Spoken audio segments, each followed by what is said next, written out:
Trump is less dangerous than Hillary. Non mais il m'épate. Oh là là, bon. Eh bien si vous avez une idée là-dessus, eh bien n'hésitez pas à nous la faire savoir. On vous attend en direct sur l'antenne 0826 300 300 et vous nous dites d'accord ou pas avec Philippe David. Sera-t-il seul contre tous? Le résultat, ce sera sur sudradio.fr où vous pouvez tout de suite voter. Et oui, en voyant les sondages qui donnent la candidate démocrate gagnante, j'ai peur. Car malgré tout ce qu'on dit sur lui, pour moi, Trump est moins dangereux qu'Hillary Clinton. Oliver Stone, le grand réalisateur de films, l'a dit. Ça va se jouer entre un fou et une va-t-en-guerre.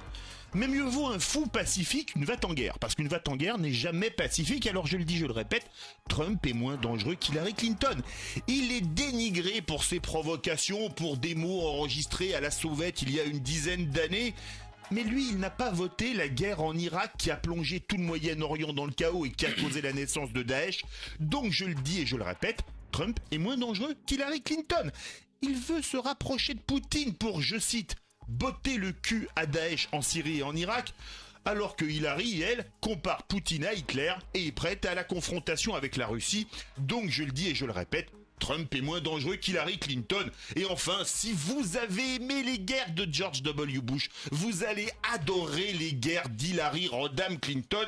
Je le dis et je le répète, Donald Trump est moins dangereux qu'Hillary Clinton. Face à moi, Olivier Piton, avocat, député suppléant des Français d'Amérique du Nord et auteur du livre La Nouvelle Révolution Américaine publié chez Plomb. Bonjour. Bonjour. Bienvenue sur Sud Radio. Et Guy Hervier, auteur du livre Les États-Unis à l'heure de Hillary Clinton, qui sortira le 9 novembre 2016.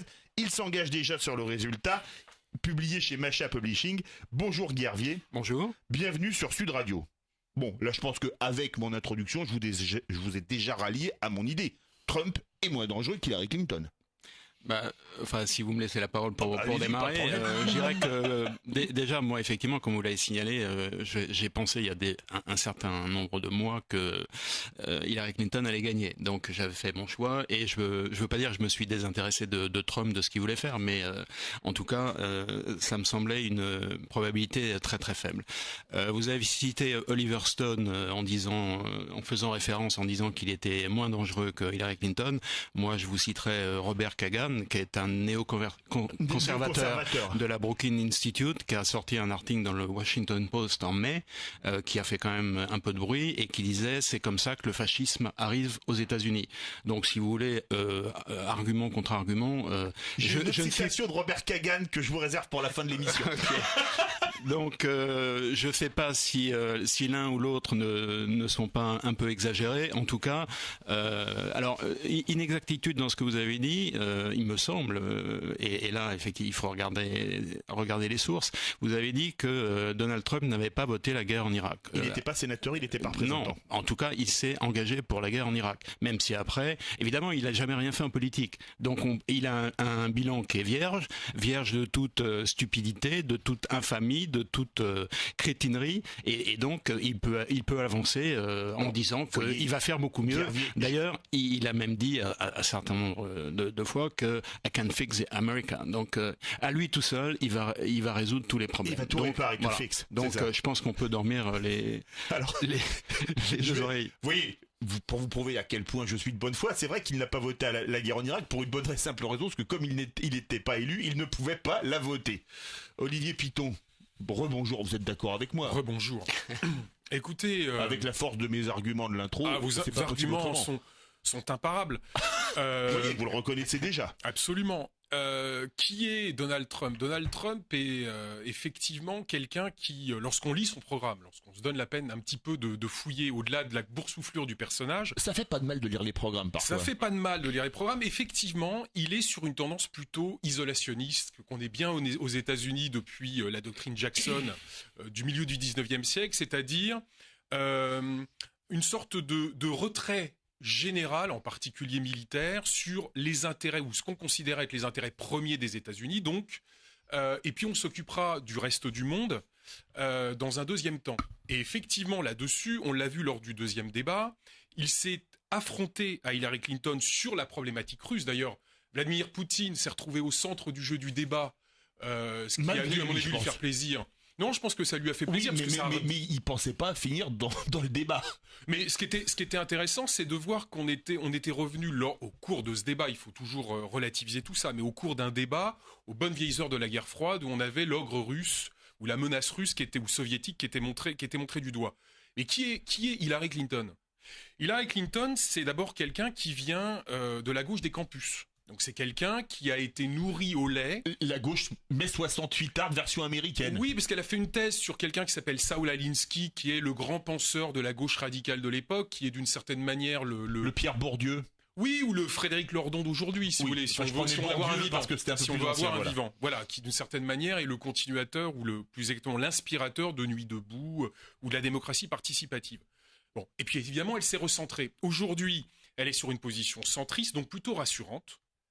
Elle a un bataillon d'experts, diplomates, qui d'ailleurs, pour certains d'entre eux, viennent de l'équipe de Bill Clinton et pour certains d'entre eux de Barack Obama, qui donne au bout du compte d'Hillary Clinton quelqu'un qui fera en politique étrangère, on pourra peut-être aller un peu plus loin plus tard, bien sûr, on a eu mais quelqu'un qui est en tout cas beaucoup plus rassurant dans ses prises de position, beaucoup plus classique que ce que l'on a vu avec Donald Trump, qui, même s'il est sur ce versant isolationniste dont je parlais tout à l'heure, est quand même un tout petit peu foufou, vous voyez ?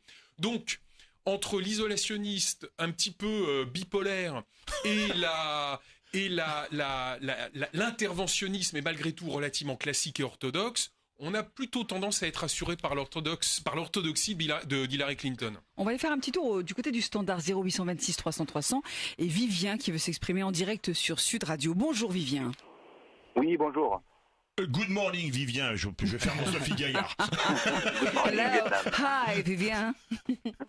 On vous écoute Vivien. Alors déjà, je suis très content d'entendre des voix que je qualifierais de dissidentes de votre part à la radio en soutenant que Trump est moins dangereux qu'Hillary Clinton. J'entendais dire que Hillary Clinton était l'orthodoxie, mais alors là, ça me fait doucement rigoler.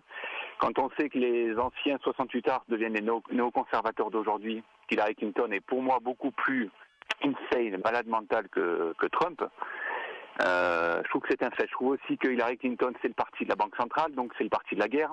Il faut maintenir le dollar, il faut continuer d'imposer le dollar par la guerre, sinon tout s'effondre de toute façon.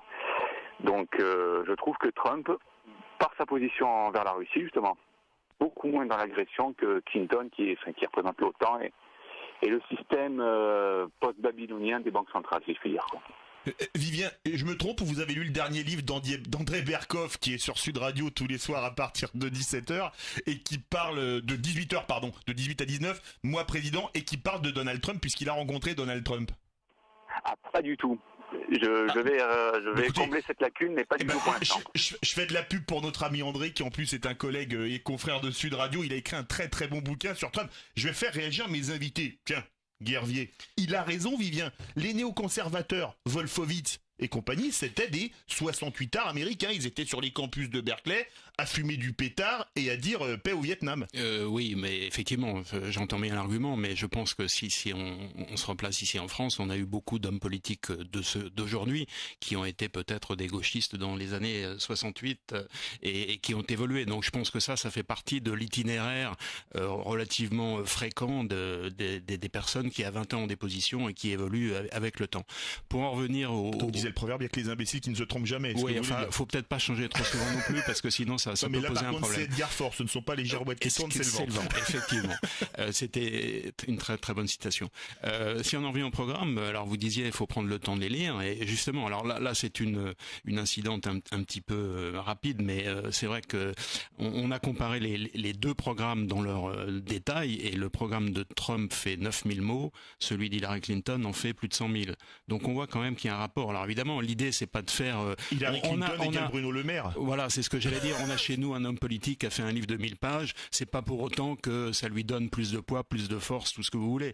Néanmoins, je pense que si on regarde les deux programmes, et effectivement, il faut aller au-delà là du côté fantasque du personnage qui est absolument, enfin, qui devient franchement, j'allais dire pitoyable quand même. Hein. Je sais pas si vous pouvez le défendre jusqu'à la fin de l'émission, mais ça va être un peu dur. Jusqu'à 11h, je tiendrai. Alors, juste un dernier mot. Si on compare comme la longueur, Rameau, je ne lâche rien. Bon, très bien. Vous jouez le rôle de John Wayne, c'est ça? Non? Exactement. Okay, parfait. Donc, un dernier point, le volume des deux. C'est vrai que si on prend la Constitution américaine, c'est 8000 mots. Et c'est un document qui fait référence depuis 240 ans. Et, 1787 de mémoire. Voilà, et auquel tous les Américains se réfèrent. Donc, le volume n'est pas tout, mais néanmoins, ça veut dire que Hillary a bien fouillé ces questions et Trump sans doute un petit peu moins. Alors, Trump ou Hillary, et vous, qu'en pensez-vous? Êtes-vous comme Philippe David qui vous dit Trump est moins dangereux qu'Hillary? Vous nous le dites sur sudradio.fr et au standard de Sud Radio 0826 300 300. Sud Radio. Seul contre tous. 9h-11h. Philippe David. Vous êtes avec nous jusqu'à 11h pour ce sujet de Seul contre tous. Trump moins dangereux qu'Hillary, c'est ce que vous dit Philippe David. Il est courageux. Il a décidé ce matin, même s'il se fait taper, c'est pas grave. Gentiment, bien sûr. Gentiment. Je n'ai peur de rien. Il a son armure. Attention, vous nous le dites au 0826 300 300 ou sur sudradio.fr. D'accord ou pas d'accord? Claire, qu'est-ce que ça donne? Philippe est courageux et il est suivi surtout. 63% sont d'accord avec vous, Philippe. Ah, quand même, hein? On avait Louis Giscard d'Estaing, la première, dont le père avait écrit un livre qui s'appelait 2 Français sur 3. Ouais. 63%, j'en suis pas très loin. Face à moi, Guy Hervier, auteur du livre Les États-Unis à l'heure d'Hillary Clinton, publié chez Masha Publishing, qui sortira le 9 novembre 2016. Pour lui, Hillary a déjà gagné. Et Olivier Piton, avocat, député suppléant des Français d'Amérique du Nord et auteur du livre La Nouvelle Révolution Américaine, publié chez Plomb. Olivier Piton, vous avez entendu Vivien qui nous appelait. Qu'est-ce que vous avez envie de lui répondre? L'orthodoxie, les anciens 68 arts devenus néoconservateurs, tiens, comme Wolfowitz par exemple, Pearl et compagnie. Vivien a parfaitement raison. Il a absolument raison. Il y a depuis une quinzaine d'années des mouvements trotskistes des années 60, avec en particulier, vous avez cité Paul Wolfowitz et vous avez parfaitement raison, il y en a d'autres. Qui était le plus va-t-en-guerre sur l'Irak, faut-il le rappeler. Bien sûr, les néoconservateurs, mais en Europe c'est la même chose, je parle d'européanisation de la campagne américaine, on a vraiment ce phénomène, qui effectivement se sont retrouvés dans le camp des néoconservateurs, c'est absolument indéniable, il a raison. Et personne n'a nié que Hillary Clinton était aussi dans cette tradition très interventionniste, avec comme idée sous-jacente que la démocratie doit pouvoir s'imposer partout dans le monde, et que si on n'arrive pas à l'imposer par des moyens soft, il faudra peut-être y aller par des moyens militaires. Donc on est dans la même veine de toute façon, qui date en gros de la fin de la guerre froide et dans laquelle elle est. Ce qui s'appelle les Américains, un de leurs premiers pôles d'exportation, c'est le cinéma. Ils exportent le cinéma via le numérique, ils exportent la démocratie via les B-52. Vous avez à la fin de la guerre froide un triple phénomène. Vous avez d'abord le sentiment d'hyperpuissance, on va pas revenir dessus, c'est-à-dire le sentiment d'être la seule... L'hyperpuissance, c'était Hubert Védrine. C'était Hubert Védrine, la seule puissance capable de se projeter absolument partout dans le monde. Deuxièmement, vous avez à ce moment-là, au début des années 90, l'émergence des télé info avec CNN en particulier, avec cette image qui est colportée que toute guerre est finalement une guerre propre. Donc on va forcément la faire, la guerre, puisqu'elle est propre et qu'elle ne commet aucun dommage. En tout cas, on a tellement changé les mots qu'il n'y a plus de morts civiles quant à bombardement au cible, ce sont des dommages collatéraux. Absolument. Et troisième phénomène, on a le phénomène, le pathos, l'émotionnel, où on pousse les opinions publiques effectivement à se mobiliser pour une cause. On l'a vu encore récemment en Libye. Et donc effectivement, on va pouvoir modifier une politique et intervenir à partir du moment où on fait bouger les lignes d'une opinion publique qui peut effectivement émotionnellement se trouver en empathie avec telle ou telle frange de la population. Mais pour répondre totalement à Vivien, il faut aussi parler de Donald Trump. D'où vient Donald Trump? Donald Trump, il s'est présenté rapidement à l'élection républicaine de 96 où il a été en fait battu à la primaire par Bob Dole. Et ensuite, il s'est inscrit chez les démocrates. C'est-à-dire que non seulement il a contribué dans l'État de New York à élire Hillary Clinton, mais il l'a financée. Elle était présente à son 3e mariage. Et il était inscrit en tant que démocrate. Donc, il faut... Et c'est le problème avec Donald Trump, c'est qu'il porte un certain nombre d'idées, je terminerai là-dessus, qui sont effectivement des idées, celles de la classe paupérisée, la classe moyenne paupérisée de cette Amérique qui est en colère, qui est ruiné ou qui est en voie de paupérisation. Maintenant, il n'est peut-être pas, et c'est tout son problème, le meilleur candidat pour porter ses idées. Et donc, ce que je pense, c'est que ces idées vont lui survivre, même si lui ne devient pas président des États-Unis. Alors, mon cher Guy Hervier, vous avez cité Robert Kagan, je vais vous citer le New York Times du 21 avril dernier. Et là, vous allez voir que Hillary, je cite, « Comment Hillary est devenue un faucon ?» Les faucons, c'est les néoconservateurs, c'est ceux qui veulent la guerre. C'est la preuve qu'elle est plus dangereuse que Trump. Si c'est le New York Times qui en plus soutient les démocrates qui le dit... Oui, non mais on est d'accord là-dessus, à savoir que néanmoins... entre deux mots, il faut choisir le moindre. Et on le sait bien, tous les deux sont les deux candidats les plus impopulaires qui n'y ait jamais depuis, on va dire après la guerre. Avant la guerre, on ne sait pas trop, il n'y avait pas de sondage, etc. Donc on ne savait pas trop. Donc ce sont deux candidats extrêmement impopulaires. J'ajouterais presque à juste titre. Néanmoins, on a l'un en face de l'autre. On a une Hillary Clinton qui, alors vous avez cité ce qu'elle pouvait faire en politique étrangère. Elle a quand même été ministre des Affaires étrangères. Elle a conduit la politique étrangère des États-Unis pendant 4 ans sous la direction de Barack Obama. Effectivement, elle l'a influencé sur certaines décisions. On va en parler plus tard. Elle l'a certainement poussé à faire des choses qu'il n'aurait peut-être pas faites lui-même. Néanmoins, il est vraisemblable que lorsqu'elle sera élue présidente des États-Unis, ce que je crois maintenant, aujourd'hui, personne ne peut le contester. Bon, on sait bien qu'une élection n'est jamais gagnée. C'est comme un match de tennis, c'est la dernière balle qui fait foi. Néanmoins, il est peu probable qu'elle perde, et donc elle aura une politique qui sera dans la continuité de ce que fait Barack Obama, de manière un peu plus agressive. Si on regarde de l'autre côté ce que propose Donald Trump, franchement, il y a de quoi presque avoir un petit peu peur. C'est-à-dire que ces déclarations sur l'OTAN, le fait que, et en plus il a présenté l'OTAN d'une manière comme chef d'entreprise, c'est-à-dire qu'en gros il disait les pays autres doivent payer, ils payent pas leur quote-part, enfin c'est insupportable. Et bon, c'est toujours oui, ça c'est possible, mais en tout cas il faut pas jeter toujours le bébé avec l'eau du bain, c'est-à-dire c'est pas parce qu'il y a des problèmes avec l'OTAN qu'il faut jeter l'OTAN et rayer d'un trait de plume. Si effectivement il met la pagaille dans l'OTAN, qu'est-ce qui va se passer? Ça va être évidemment à l'avantage de Poutine qui va pouvoir avancer tranquillement ses pions. S'il recule en Europe, s'il recule, et effectivement il y a cette tendance isolationniste, s'il recule en Moyen-Orient, ce qui a déjà été fait finalement pas mal pendant l'ère Obama, je pense que de l'autre côté, Vladimir Poutine va en profiter pour continuer à avancer ses pions. Donc de ce point de vue-là, effectivement, Hillary Clinton, on sait à peu près, effectivement, il y a les néocons, elle est sans doute moins faucon que les néocons, pour dire ça. Ça arrive en plus. Mais elle sera plus interventionniste. Mais je dirais qu'on sait à peu près où elle pourrait aller.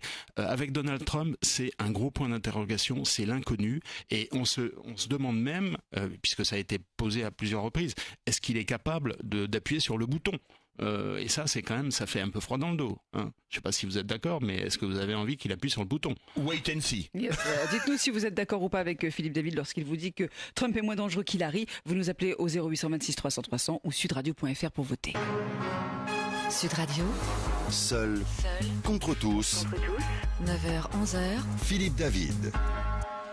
Et nous voici jusqu'à 11h avec Philippe David et ses invités contre toute attente. Il nous dit, Philippe David, bien sûr, car il aime provoquer. Il aime vous provoquer et vous jouez le jeu, c'est très bien. Il vous dit, Trump est moins dangereux qu'Hillary Clinton. Évidemment, on parle des élections américaines ce matin. Qu'en pensez-vous? Vous nous le dites si vous voulez passer en direct sur l'antenne au 0826 300 300 et sur sudradio.fr avec un sondage qui est en cours. Et face à moi, Guy Hervier, journaliste, auteur du livre Les États-Unis à l'heure de Hillary Clinton, publié chez Masha Publishing, qui sortira le 9 novembre, donc théoriquement après l'élection d'Hillary Clinton, si j'en crois Guy Hervier, et Olivier Piton, avocat, député suppléant des Français d'Amérique du Nord et auteur du livre La Nouvelle Révolution Américaine, publié chez Pion.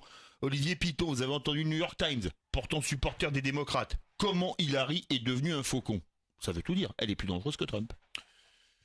Lors de il y a un marqueur, c'est la. Vous savez, vous vous souvenez, en 2013, c'était la tentative ou la volonté de bombarder Damas après le fait que des ONG aient réussi à démontrer que Assad avait gazé une partie de sa population. Arme chimique qui n'avait pas été utilisée a priori que par Assad au moins. Absolument, absolument. Puis de toute façon, là n'est pas le débat. Ce qui est intéressant au sein du département d'État, c'est que on connaît l'épilogue, c'est-à-dire que Barack Obama a utilisé de manière assez habile le Congrès pour surseoir au bombardement, mais Hillary Clinton était en faveur effectivement du bombardement. Absolument. Et d'ailleurs, on a vu la différence entre et François Hollande aussi d'ailleurs. Et François Hollande aussi. Entre le département d'État sous Hillary Clinton et le département d'État sous John Kerry. On est revenu à quelque chose de beaucoup plus passif. Hillary Clinton est probablement beaucoup plus interventionniste que ne l'est actuellement Barack Obama. Elle a en plus, mais de manière très orthodoxe dans la politique étrangère américaine depuis au moins le début des années 90, une identifier ou cibler ses adversaires potentiels, la Russie et l'Iran en particulier. L'axe du mal, comme disait George W. Bush. Voilà, donc on a de toute façon... Vous avez oublié la Corée du Nord. Et la Corée du Nord, mais effectivement, en tout cas... Par contre, Cuba n'est plus dans l'axe du mal. Cuba n'est plus dans l'axe du mal, mais on a clairement... on a mis en avant au cours des débats et de toute façon dans la logorée d'Hillary Clinton le fait que la menace principale c'est la Russie et accessoirement l'Iran qui pourrait se doter de l'arme nucléaire militaire, enfin donc d'une arme. À partir de ce moment-là, on peut estimer qu'effectivement elle serait plus dangereuse, puisque c'est ça la question qui est posée. Elle serait plus dangereuse puisque elle est plus interventionniste, elle a ciblé un certain nombre de pays, mais en même temps elle est dans la doctrine, elle est dans le canevas diplomatique américain depuis 35 ans qu'on connaît bien. Donc, pour le coup, et c'est peut-être un peu paradoxal, c'est pas parce qu'elle est plus interventionniste que pour autant elle est plus dangereuse. La dangerosité, elle passe aussi par l'inconnu. Or, à ce jeu-là, qu'on le veuille ou non, Donald Trump est plus dangereux dans le sens où on ne sait pas exactement ce qu'il fera. Donc oui, Hillary Clinton est plus interventionniste, mais on sait ce qu'elle va faire. Alors, il y a quand même un point sur lequel Hillary Clinton et la Guervier ne va pas être d'accord avec moi, mais vous non plus certainement. Hillary Clinton, elle était sénatrice de New York. C'est sûr que Donald Trump n'étant pas élu, il ne pouvait pas le faire. Mais elle a voté la guerre en Irak en 2003, la guerre de Bush, la guerre des Républicains. Et aujourd'hui, quand on voit le chaos qui est devenu l'Irak, voire même l'Irak et la Syrie, ce qui a causé la naissance de Daesh, inutile de dire que là, elle est un lourd passif. Rappelons qu'un sénateur de l'Illinois qui s'appelait Barack Obama n'avait pas voté la guerre en Irak. Contrairement à Hillary Clinton. C'est sûr, et effectivement, elle l'a dit à plusieurs reprises, d'ailleurs elle ne pouvait pas faire autrement, qu'elle avait fait une erreur. Mais il faut quand même se souvenir du climat qu'il y avait à l'époque. Je pense que d'abord, elle a voté la guerre... Si vous n'êtes pas avec vous êtes contre nous, par exemple, la fameuse formule de Bush. Exactement. Il faut se souvenir qu'à l'époque, plus de la moitié des sénateurs démocrates avaient voté la guerre en Irak. Et le fait, et d'ailleurs, le New York Times que vous avez mentionné tout à l'heure, était lui aussi favorable à l'Irak. Donc à cette époque-là, il faut se souvenir qu'il y avait un tel climat. Enfin, moi, je me souviens de discuter avec des Américains de tous les jours, qui me surprenaient en disant que eux aussi, parce que nous, on avait un point de vue d'Européens, et nous, on était plutôt sous l'étendard Jacques Chirac, en disant il est hors de question qu'on aille là-bas.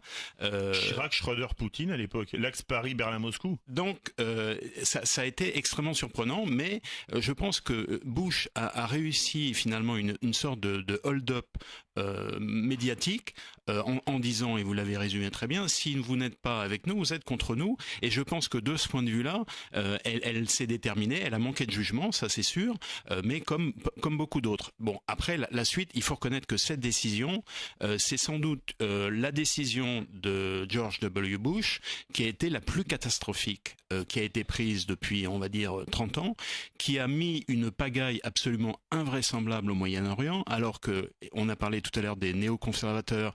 L'idée, c'était de dire on va apporter la démocratie en Irak et puis de proche en proche, la démocratie va se diffuser dans tous les pays. Le résultat de tout ça, c'est un chaos absolument phénoménal. Donc là, de ce point de vue-là, il y a pas photo, mais je pense que je reprends l'argument de Olivier Piton, à savoir que avec Hillary Clinton, qui est certainement plus interventionniste, peut-être, alors le mot va-t-en-guerre est peut-être pas tout à fait adapté, mais en tout cas, on sait à peu près ce qu'elle va faire. Avec Donald Trump, on n'a absolument aucune idée, et en plus, non seulement on ne sait pas, mais on peut penser que les décisions qui vont être prises seront des décisions quasiment personnelles. C'est-à-dire qu'en gros, il se lève un matin, il est de mauvaise humeur et il va aller en guerre contre les Iraniens. Le lendemain, il est de bonne humeur, il va aller faire ami-ami avec les Russes. Donc on a l'impression que sa manière enfin en tout cas l'impression qu'il a donné de faire de la politique est ramenée à sa personne, j'allais dire sa petite personne, mais à sa personne. Et donc c'est quand même extrêmement inquiétant. Olivier Piton, la guerre en Irak, c'est une tâche indélébile sur le bilan d'Hillary Clinton.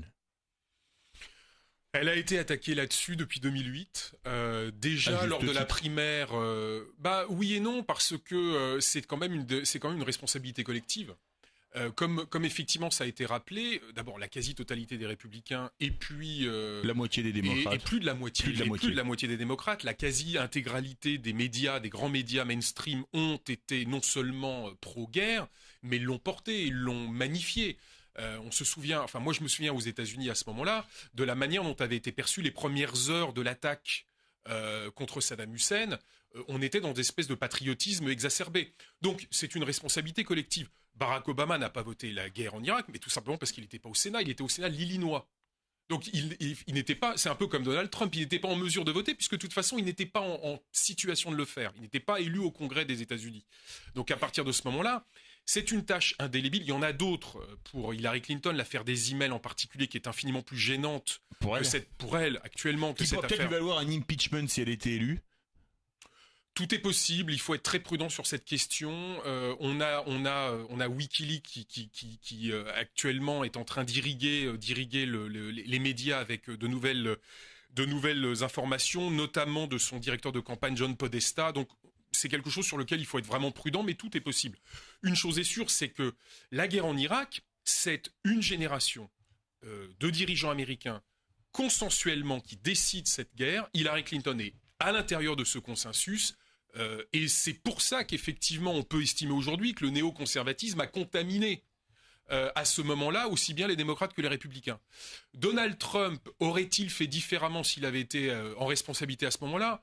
C'est très difficile à dire. Sa défense est relativement faible. Elle est relativement faiblarde en disant oui, mais j'étais pas en situation. Certes, mais à ce moment-là, il faisait partie de cette hyperclasse, de cette classe dirigeante, au moins dans le domaine économique, qui n'était pas du tout opposée à ces positionnements. Il y avait deux types d'opposition à la guerre en Irak à l'époque. Il y avait la gauche radicale et il y avait les libertariens à droite. Dedans, vous écondez Bernie Sanders. Absolument.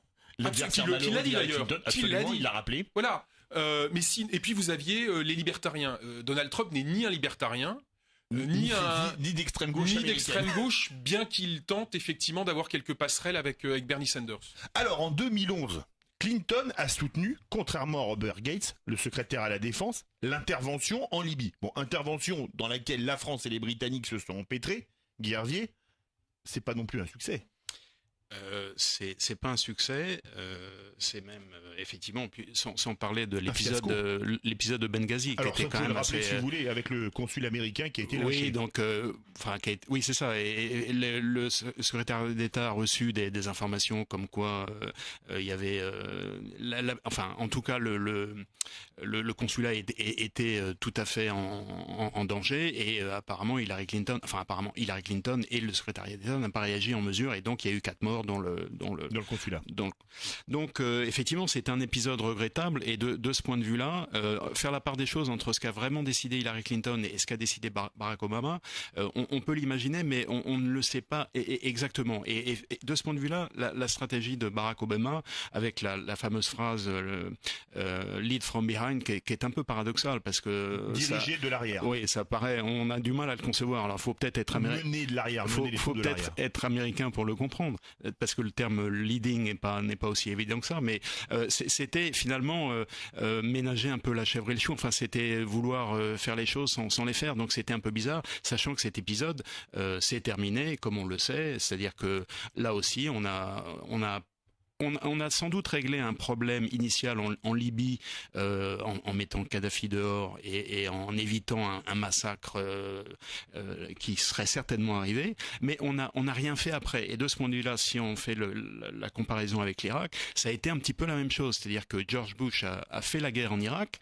mais après que il a gagné cette guerre, militairement, ça posait pas de problème. Faut quand même se souvenir que, je me souviens, la presse à l'époque faisait miroiter l'armée irakienne comme étant la 4e armée du monde. C'était pas la première guerre du Golfe. Oui, mais elle avait quand même gardé de Bourest et elle était toujours. C'était vraiment de la propagande. L'armée irakienne, 4e armée du monde, donc ça veut dire que militairement, c'est sûr que l'armée américaine, et en plus avec une coalition, ça n'allait pas durer très longtemps. Néanmoins, une fois que la guerre, surtout après 13 ans d'embargo, une fois que la guerre a été gagnée, rien. Donc ça s'est complètement effondré. Ça a été géré comme finalement les empereurs romains géraient les provinces province de l'extérieur. Enfin, c'était absolument ni fait ni à faire. Voilà. Et on est arrivé là où on est arrivé. Mais je reprends effectivement l'argument. C'est la classe politique américaine, pas spécifiquement Hillary Clinton, qui là, elle sera présidente. Donc elle aura certainement une action qui sera plus décisive et qui pourra se différencier de ce que font les autres. Olivier Piton, la Libye, un autre fiasco d'Hillary Clinton. Bon, on peut mettre aussi Nicolas Sarkozy et David Cameron dedans, hein, soit dit en passant, pour pas donner dans le chauvinisme total et ni dans l'anti-américanisme. Alors là, on a senti vraiment la patte de Barack Obama sur l'affaire libyenne, parce qu'effectivement, leading from behind, ça veut bien dire ce que ça veut dire. Moi, je me souviens très bien diriger de l'arrière, c'est ça. Mais diriger est le mot le plus important.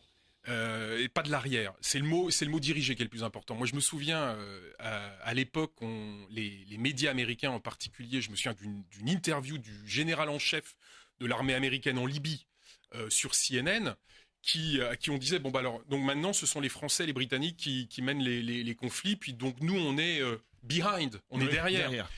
Le général, pas du tout content, dit non, on va arrêter. Maintenant, je vous explique. Les munitions, c'est nous. La logistique, c'est nous. Les satellites qui permettent de tout voir sur le terrain, c'est nous. Les munitions, c'est nous. Les armes, c'est nous.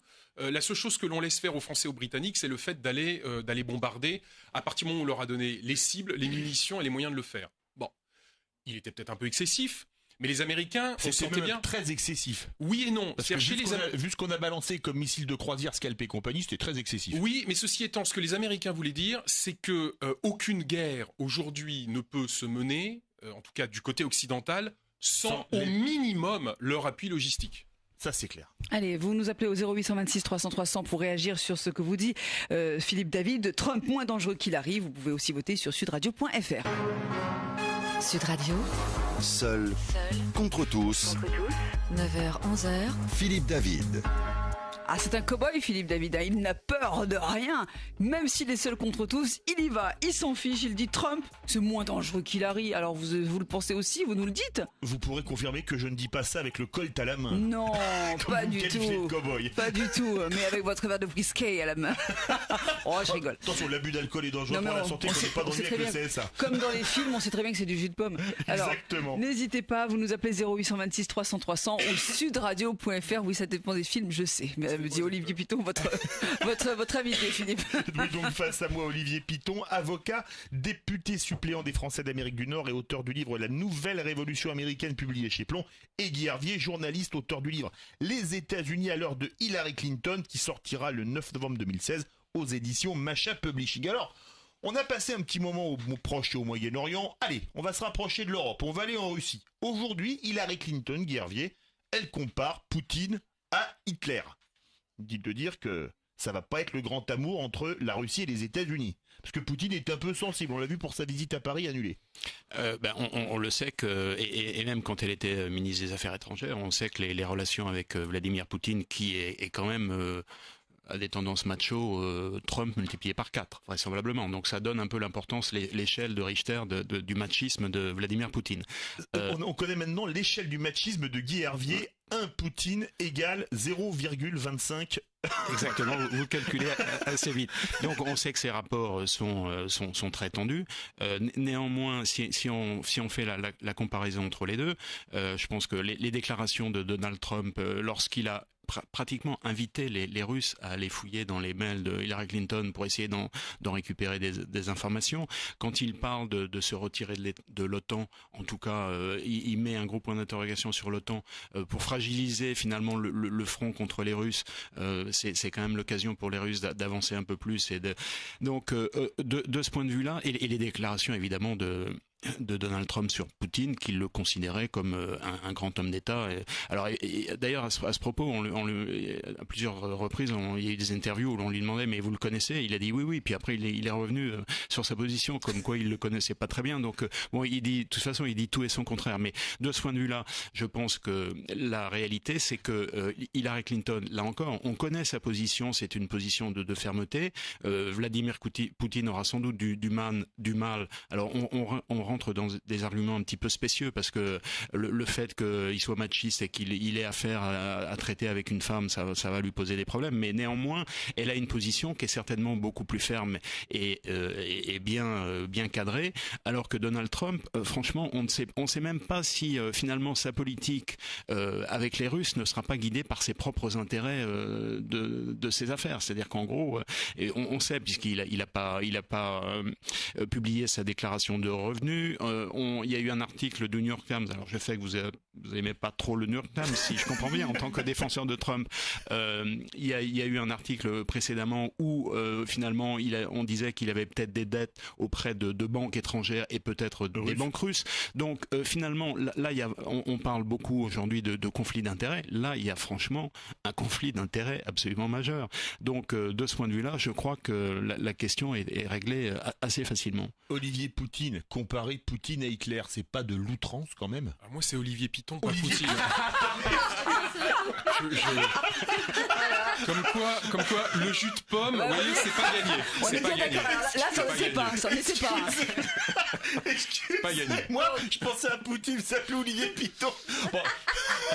Et donc on a Poutine dans le studio. Poutine dans le... Bon, allez, enlève ton masque. Alors, Daval, allez-y. C'est l'affaire russe et les relations entre la Russie et les États-Unis, en tout cas au cours de cette campagne, c'est probablement l'un des sujets les plus intéressants et on va sans doute sortir également un petit peu du cadre de la diplomatie. Alors, pour répondre encore une fois à votre question, sur le problème russe, effectivement, Hillary Clinton a montré beaucoup plus d'agressivité et d'hostilité que Donald Trump vis-à-vis de Vladimir Poutine. Par rapport à elle, Ronald Reagan à l'époque de l'Union soviétique était limite soft power. D'ailleurs, Ronald Reagan s'entendait très bien avec Mikhaïl Gorbatchev. Exactement. Donc là, oui, effectivement, on peut estimer que si jamais les choses avaient tendance à se tendre, le fait d'avoir une présidence Clinton serait sans doute plus problématique, je mets du conditionnel, que Donald Trump. Maintenant, juste pour finir, pour développer, parce que Gorbatchev n'était pas Brejnev, hein. Donc, non, mais il y avait quand même une évolution déjà. Brejnev est mort en 82 et Ronald Reagan en janvier 81. Voilà, donc à ce moment-là, ce que je veux dire par là, c'est que la Russie a essayé d'évoluer à ce moment-là. Mais donc Brejnev était quasi mort quand. Voilà, à la limite, c'est plutôt Andropov. Et après Tchernenko. Donc, ce qui est beaucoup plus intéressant, ils sont restés un an chacun, je vous coupe, désolé. C'est qu'on a affaire à un, comment dirais-je, une sorte d'incompréhension presque civilisationnelle. Et c'est ça qui est intéressant. C'est-à-dire que les États-Unis ont mis en avant depuis un certain nombre d'années, depuis en gros une trentaine ou une quarantaine d'années, le primat du droit individuel, la protection des minorités, et se trouve, donc je parle en particulier des minorités ethniques, sexuelles, des femmes, on a parlé des femmes à l'instant, alors que la Russie est sur une position beaucoup plus traditionnelle. Je dirais même qu'elle est sur une position de réaction ou de conservation dans sa relation avec l'Église orthodoxe russe. Donc il y a déjà un clash. Lorsque on l'a vu sur l'affaire des droits des homosexuels, les États-Unis se sont vraiment confrontés aux Russes. On a véritablement une incompréhension mutuelle. Donc c'est très intéressant de voir à quel point le fossé entre les États-Unis et la Russie ne se limite pas à des problématiques géostratégiques. Elles existent, mais il n'y a pas que ça. Elles sont d'ordre civilisationnel. Deuxièmement, la posture de Donald Trump aujourd'hui est une posture post-conservatrice. C'est-à-dire qu'il est en train de sortir, peut-être ne s'en rend-il même pas compte lui-même, mais il est en train de sortir de cette consensus, de ce consensus dont on parlait à l'instant, qui est un consensus interventionniste, belliciste. J'irai pas jusque-là, mais en tout cas visant à accroître les droits des individus. Barack Obama qui part en Afrique pour dire je jugerai de la qualité des droits de l'homme aux droits des homosexuels en Afrique. Donc il y a une avancée sociétale énorme du côté des Américains et des Occidentaux qui n'est pas du tout le cas en Russie. Trump, dans son post-conservatisme, a plutôt tendance effectivement à vouloir se tenir sur un positionnement qui est un positionnement peut-être plus médian. Il a donné des gages aux LGBT, Donald Trump. C'est ça aussi qui rend sa problématique compliquée avec le Parti républicain. Mais en tout cas, il est sans doute moins arc-bouté sur des positions sociétales dures comme l'est Hillary Clinton, qui fait campagne d'ailleurs sur les droits des minorités. Et ça lui réussit plutôt bien. Ce qui est une tradition du Parti démocrate d'ailleurs en général. Depuis depuis une quarantaine d'années. C'est pour ça qu'elle va gagner, entre parenthèses. Ah mais pour le sondage, c'est moi qui mène. Alors, mon cher Guervier, vous avez cité Robert Kagan, un des plus grands néoconservateurs américains, et je vais citer Robert Kagan.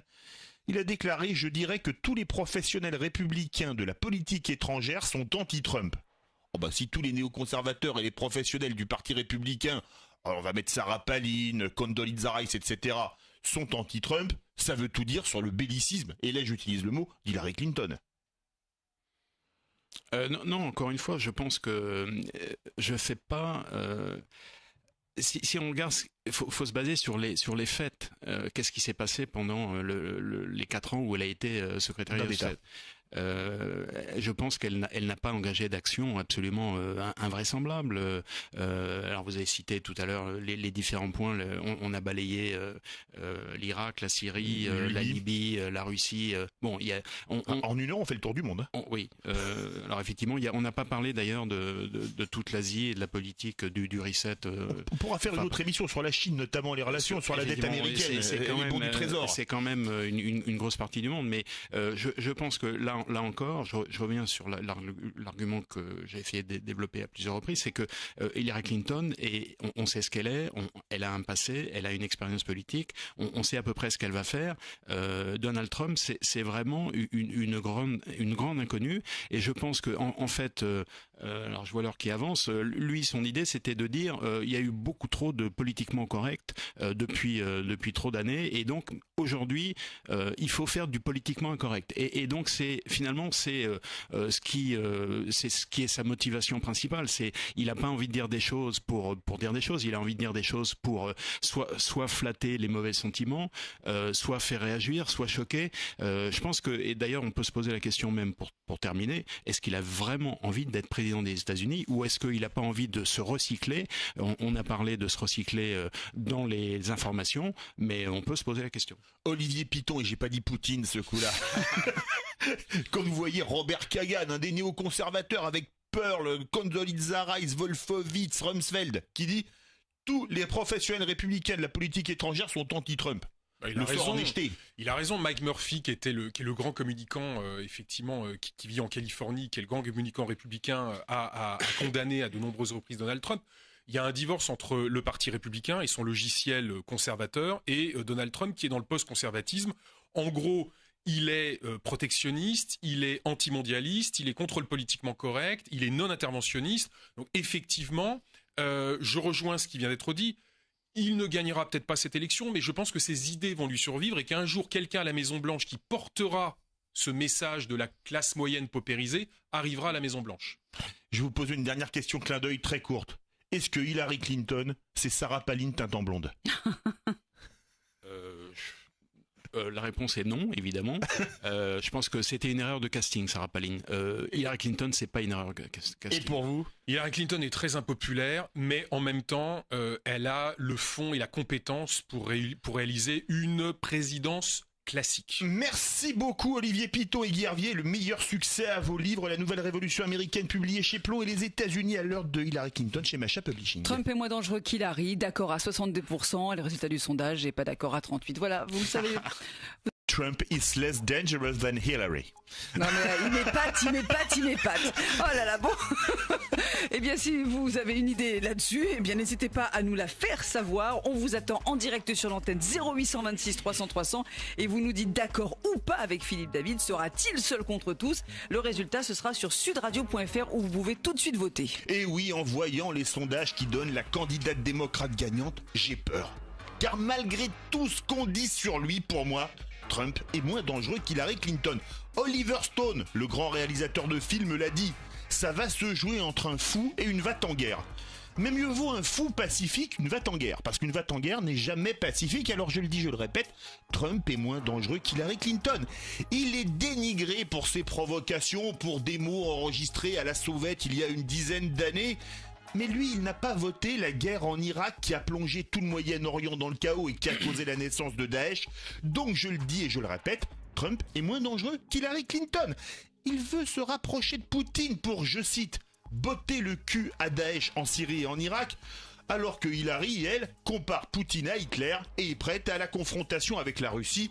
Donc je le dis et je le répète, Trump est moins dangereux qu'Hillary Clinton. Et enfin, si vous avez aimé les guerres de George W. Bush, vous allez adorer les guerres d'Hillary Rodham Clinton. Je le dis et je le répète, Donald Trump est moins dangereux qu'Hillary Clinton. Face à moi, Olivier Piton, avocat, député suppléant des Français d'Amérique du Nord et auteur du livre La Nouvelle Révolution Américaine publié chez Plomb. Bonjour. Bonjour. Bienvenue sur Sud Radio. Et Guy Hervier, auteur du livre Les États-Unis à l'heure de Hillary Clinton, qui sortira le 9 novembre 2016. Il s'engage déjà sur le résultat, publié chez Macha Publishing. Bonjour Guy Hervier. Bonjour. Bienvenue sur Sud Radio. Bon, là je pense qu'avec mon introduction, je vous ai déjà rallié à mon idée. Trump est moins dangereux qu'Hillary Clinton. Si vous me laissez la parole pour démarrer, je dirais que déjà, moi, effectivement, comme vous l'avez signalé, j'ai pensé il y a un certain nombre de mois que Hillary Clinton allait gagner. Donc, j'avais fait mon choix et je veux pas dire que je me suis désintéressé de Trump, de ce qu'il voulait faire, mais en tout cas, ça me semblait une probabilité très très faible.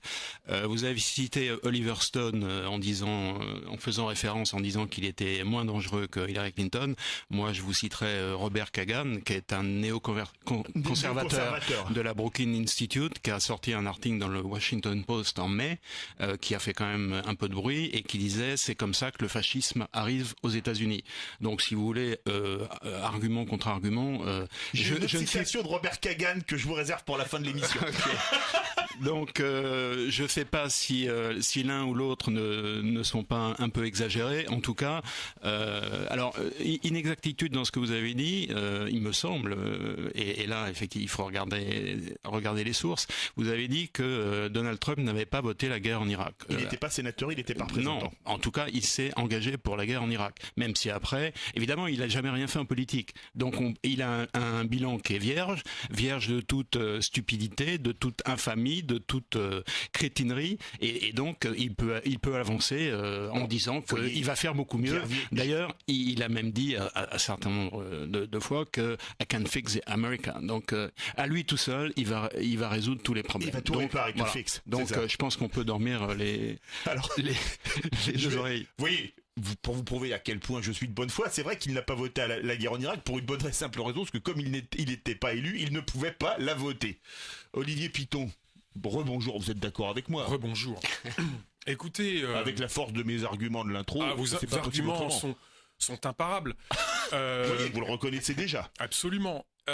Qui est Donald Trump? Donald Trump est effectivement quelqu'un qui, lorsqu'on lit son programme, lorsqu'on se donne la peine un petit peu de fouiller au-delà de la boursouflure du personnage... Ça fait pas de mal de lire les programmes parfois. Ça fait pas de mal de lire les programmes. Effectivement, il est sur une tendance plutôt isolationniste, qu'on est bien aux États-Unis depuis la doctrine Jackson du milieu du 19e siècle, c'est-à-dire une sorte de retrait général, en particulier militaire, sur les intérêts, ou ce qu'on considère être les intérêts premiers des États-Unis, donc, et puis on s'occupera du reste du monde dans un deuxième temps. Et effectivement, là-dessus, on l'a vu lors du deuxième débat, il s'est affronté à Hillary Clinton sur la problématique russe. D'ailleurs, Vladimir Poutine s'est retrouvé au centre du jeu du débat, ce qui a dû, à mon avis, lui faire plaisir. Non, je pense que ça lui a fait plaisir. Oui, mais il pensait pas finir dans le débat. Mais ce qui était intéressant, c'est de voir qu'on était revenu au cours de ce débat. Il faut toujours relativiser tout ça, mais au cours d'un débat, aux bonnes vieilles heures de la guerre froide, où on avait l'ogre russe ou la menace russe ou soviétique qui était montrée du doigt. Mais qui est Hillary Clinton? Hillary Clinton, c'est d'abord quelqu'un qui vient de la gauche des campus. Donc c'est quelqu'un qui a été nourri au lait. La gauche mai 68 tard version américaine. Oui, parce qu'elle a fait une thèse sur quelqu'un qui s'appelle Saul Alinsky, qui est le grand penseur de la gauche radicale de l'époque, qui est d'une certaine manière le Pierre Bourdieu. Oui, ou le Frédéric Lordon d'aujourd'hui, si vous voulez. Si on veut avoir un vivant, parce que c'était un peu plus ancien, vivant. Voilà, qui d'une certaine manière est le continuateur, ou plus exactement l'inspirateur de Nuit debout, ou de la démocratie participative. Bon, et puis évidemment, elle s'est recentrée. Aujourd'hui, elle est sur une position centriste, donc plutôt rassurante. Elle a un bataillon d'experts, diplomates, qui d'ailleurs, pour certains d'entre eux, viennent de l'équipe de Bill Clinton et pour certains d'entre eux de Barack Obama, qui donnent au bout du compte d'Hillary Clinton quelqu'un qui fera en politique étrangère, on pourra peut-être aller un peu plus loin On va plus y aller, tard, bien sûr. On a eu mais l'heure. quelqu'un qui est en tout cas beaucoup plus rassurant dans ses prises de position, beaucoup plus classique que ce que l'on a vu avec Donald Trump, qui, même s'il est sur ce versant isolationniste dont je parlais tout à l'heure, est quand même un tout petit peu foufou, vous voyez. Donc, entre l'isolationniste un petit peu bipolaire et l'interventionnisme, et malgré tout relativement classique et orthodoxe, on a plutôt tendance à être rassuré par l'orthodoxie d'Hillary Clinton. On va aller faire un petit tour du côté du standard 0826 300 300 et Vivien qui veut s'exprimer en direct sur Sud Radio. Bonjour Vivien. Oui, bonjour. Good morning, Vivien. Je vais faire mon Sophie Gaillard. Hello. Hi Vivien. On vous écoute, Vivien. Alors déjà, bon, je suis très content d'entendre des voix que je qualifierais de dissidentes de votre part à la radio en soutenant que Trump est moins dangereux qu'Hillary Clinton. J'entendais dire que Hillary Clinton était l'orthodoxie, mais alors là, ça me fait doucement rigoler. Quand on sait que les anciens 68ards deviennent les néoconservateurs d'aujourd'hui, Hillary Clinton est pour moi beaucoup plus insane, malade mental que Trump. Je trouve que c'est un fait. Je trouve aussi que Hillary Clinton, c'est le parti de la Banque centrale, donc c'est le parti de la guerre. Il faut maintenir le dollar, il faut continuer d'imposer le dollar par la guerre, sinon tout s'effondre de toute façon. Donc je trouve que Trump, par sa position envers la Russie, justement, beaucoup moins dans l'agression que Clinton, qui représente l'OTAN et le système post-babylonien des banques centrales, si je puis dire, quoi. Vivien, je me trompe ou vous avez lu le dernier livre d'André Berkoff qui est sur Sud Radio tous les soirs à partir de 17h et qui parle de 18h, pardon, de 18 à 19, moi président, et qui parle de Donald Trump puisqu'il a rencontré Donald Trump? Ah, pas du tout. Je vais Écoutez, combler cette lacune, mais pas du tout pour l'instant. Je fais de la pub pour notre ami André qui en plus est un collègue et confrère de Sud Radio. Il a écrit un très très bon bouquin sur Trump. Je vais faire réagir mes invités. Tiens, Guervier, il a raison, Vivien. Les néoconservateurs, Wolfowitz et compagnie, c'était des 68ards américains. Ils étaient sur les campus de Berkeley à fumer du pétard et à dire paix au Vietnam. Oui, mais effectivement, j'entends bien l'argument, mais je pense que si on se replace ici en France, on a eu beaucoup d'hommes politiques d'aujourd'hui qui ont été peut-être des gauchistes dans les années 68 et qui ont évolué. Donc je pense que ça fait partie de l'itinéraire relativement fréquent des personnes qui à 20 ans ont des positions et qui évoluent avec le temps. Pour en revenir Comme disait le proverbe, il n'y a que les imbéciles qui ne se trompent jamais. Oui, enfin, faut peut-être pas changer trop souvent non plus parce que sinon ça peut poser un problème. C'est Edgar Faure, ce ne sont pas les girouettes qui tournent, c'est le vent. Effectivement. C'était une très très bonne citation. Si on en revient au programme, alors vous disiez il faut prendre le temps de les lire et justement, alors là c'est une incidente un petit peu rapide, mais c'est vrai que on a comparé les deux programmes dans leur détail et le programme de Trump fait 9000 mots, celui d'Hillary Clinton en fait plus de 100 000. Donc on voit quand même qu'il y a un rapport. Alors évidemment, l'idée c'est pas de faire Hillary Clinton égale Bruno Le Maire. Voilà, c'est ce que j'allais dire. On a chez nous un homme politique qui a fait un livre de 1000 pages. C'est pas pour autant que ça lui donne plus de poids, plus de force, tout ce que vous voulez. Néanmoins, je pense que si on regarde les deux programmes, et effectivement, il faut aller au-delà du côté fantasque du personnage qui est absolument, enfin, qui devient franchement, j'allais dire pitoyable quand même. Hein. Je sais pas si vous pouvez le défendre jusqu'à la fin de l'émission, mais ça va être un peu dur. Jusqu'à 11h, je tiendrai. Alors, juste un dernier mot. Si on compare comme la longueur, à l'amour, je ne lâche rien. Bon, très bien.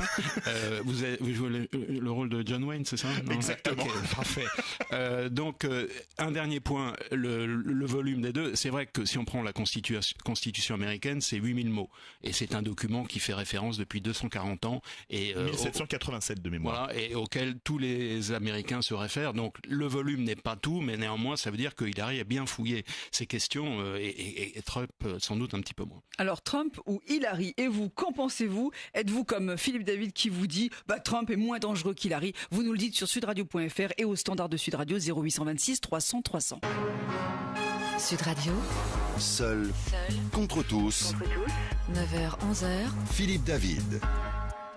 Vous êtes avec nous jusqu'à 11h pour ce sujet de Seul contre tous. Trump moins dangereux qu'Hillary, c'est ce que vous dit Philippe David. Il est courageux. Il a décidé ce matin, même s'il se fait taper, c'est pas grave. Gentiment, hein, bien sûr. Hein. Gentiment. Je n'ai peur de rien. Il a son armure. Attention, vous nous le dites au 0826 300 300 ou sur sudradio.fr. D'accord ou pas d'accord? Claire, qu'est-ce que ça donne?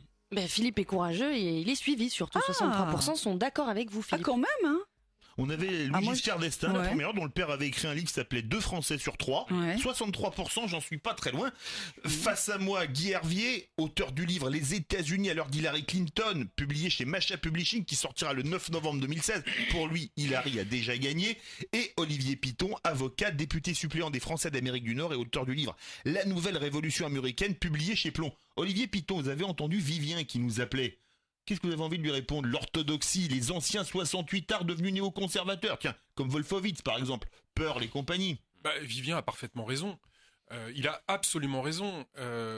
Il y a depuis une quinzaine d'années des mouvements trotskistes des années 60, avec en particulier, vous avez cité Paul Wolfowitz et vous avez parfaitement raison, il y en a d'autres. Qui était le plus va-t-en-guerre sur l'Irak, faut-il le rappeler. Bien sûr, les néoconservateurs, mais en Europe c'est la même chose, hein. Je parle d'européanisation de la campagne américaine, on a vraiment ce phénomène, qui effectivement se sont retrouvés dans le camp des néoconservateurs, c'est absolument indéniable, il a raison. Et personne n'a nié que Hillary Clinton était aussi dans cette tradition très interventionniste, avec comme idée sous-jacente que la démocratie doit pouvoir s'imposer partout dans le monde, et que si on n'arrive pas à l'imposer par des moyens soft, il faudra peut-être y aller par des moyens militaires. Donc on est dans la même veine de toute façon, qui date en gros de la fin de la guerre froide et dans laquelle elle est. Ce qui s'appelle les Américains, un de leurs premiers pôles d'exportation, c'est le cinéma. Ils exportent le cinéma via le numérique, ils exportent la démocratie via les B-52. Vous avez à la fin de la guerre froide un triple phénomène. Vous avez d'abord le sentiment d'hyperpuissance, on va pas revenir dessus, c'est-à-dire le sentiment d'être la seule... C'était Hubert Védrine. C'était Hubert Védrine, la seule puissance capable de se projeter absolument partout dans le monde. Deuxièmement, vous avez à ce moment-là, au début des années 90, l'émergence des télé info avec